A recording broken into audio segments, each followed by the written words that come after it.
The papyrus, putting on my table every month. I don't wanna be sad. Don't even try to hide it. No, I don't wanna lose it. And you say how it is, it's so inviting. The papyrus, we're all so alive. The papyrus.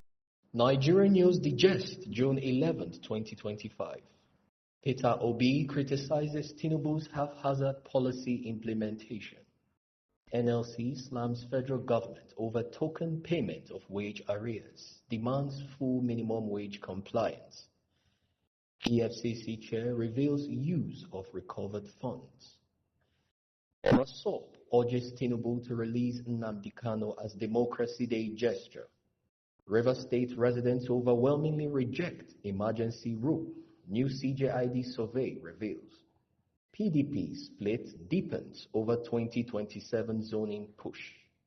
Tajuddin Yusuf, zone PDP 2027 ticket to South to unite party, backs Peter Obi. Peter Obi, former presidential candidate of the Labour Party, has criticized the Tinubu administration's approach to fuel subsidy removal and naira floating, arguing that while both policies were necessary, their execution lacked structure, planning, and compassion. Speaking during an Arise TV interview aired Monday, the former Anambra State governor said he would have removed fuel subsidy in an organized manner, emphasizing that his manifesto outlined clear steps for achieving it with minimal public distress. He said, "There is nothing wrong with the removal of fuel subsidy. What is wrong is the haphazard way in which it was announced and implemented." Obi also added that the subsidy regime had been riddled with criminality and corruption, making it inevitable. Obi pointed out the Tinubu government promised that savings from the subsidy removal would fund infrastructure and reduce borrowing. However, after a year of the May 29, 2023 removal, he says Nigerians are yet to see real investments in sectors like education, health, or poverty alleviation. Where is it invested in critical areas of development? He asked pointedly. On naira floating, Obi again endorsed the concept but decried the lack of foundational productivity. You do this all when you have productivity. In all this, I would have done the same in an organized manner, he said. Since the policy shift, the naira has suffered steep devaluation while fuel prices have jumped from 190 to 850 naira per litre, fueling inflation and deepening the cost of living crisis. In another development, the Nigerian Labour Congress (NLC) has condemned the federal government's payment of only 1 out of 5 months of outstanding 35,000 naira wage arrears, calling it tokenistic and dismissive. NLC spokesperson Benson Opa made the statement in response to the Accountant General's office, while confirming that back payment had commenced and would continue in installments. Opa expressed disappointment over the staggering nature of payments. The wage award, introduced to cushion the effects of subsidy removal, was supposed to be paid monthly over a 5-month period starting in 2023. The NLC also criticized gaps in implementing the 70,000 naira new national minimum wage signed into law by President Bola Tinubu in July 2024. While most states have complied, several federal and local state government bodies are lagging. Despite these setbacks, the union maintains that a national minimum wage remains the best option for workers, urging greater commitment to fair labor practices across all tiers of government.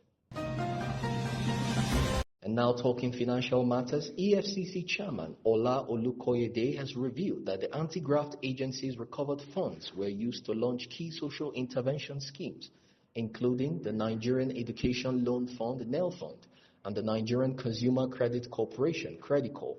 Speaking in a recent interview, Olukoyede said several hundred billions of naira were recovered in the past year, with 50 billion naira redirected to Credicorp and a substantial sum allocated to NEL Fund.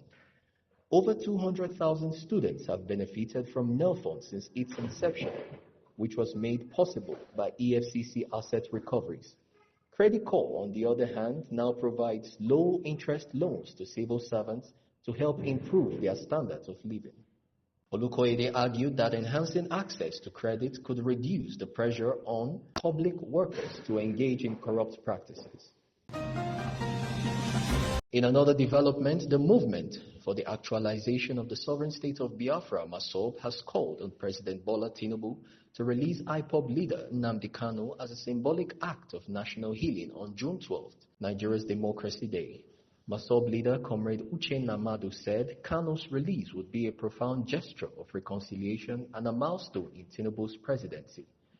He said such an action will significantly contribute to national healing and foster better relations between the Igbo people and the Nigerian state, the group said in a statement. The appeal highlighted June 11th as a historic symbol of democracy and equity, arguing that keeping Kanu detained contradicts those ideals. MASOB emphasized that their demand reflects widespread sentiment among Igbos and other Nigerians who believed Kanu's prolonged detention without resolution undermines constitutionalism and justice. The group concluded by urging Tinubu to use the moment to reset ethnic relations and open a new chapter in inclusive government. In another development, a comprehensive survey by the Center for Journalism Innovation and Development, CJID, shows that 68.2% of Rivers State residents disapprove of the federal government's emergency rule imposed on March 18, 2025. The study, covering all 3 senatorial districts and 400 participants, found that the suspension of Governor Siminalayi Fubara and the House of Assembly is seen by 65% of respondents as unconstitutional and politically motivated. Despite government claim of disorder, 86.7% of respondents reported their communities remain peaceful and functional. Moreover, over 75% of those surveyed had no knowledge of any meaningful initiatives by the federally appointed administrator. Analysts warn that the move could set a dangerous precedent, weakening Nigeria's federal structure and undermining civil liberties ahead of the 2027 elections. The report concludes with a clear message from the Rivers citizens: restore democratic institutions, respect the rule of law, and pursue a constitutional resolution of the crisis. Talking party matters, a new round of internal wrangling has hit the People's Democratic Party (PDP) as FCT Minister Nyesom Wike and members of the G5 renewed calls for the 2027 presidential ticket to be zoned to the south. Meeting in Abuja on Monday, the Wike-led group also reaffirmed Senator Samuel Anyanwu as the party's legitimate national secretary. However, the move triggered sharp criticism from some party quarters. Jones Onyereri, a former House of Representatives member, alleged that the recent PDP National Executive Committee NEC meeting was improperly convened without Anyanwu's formal notice.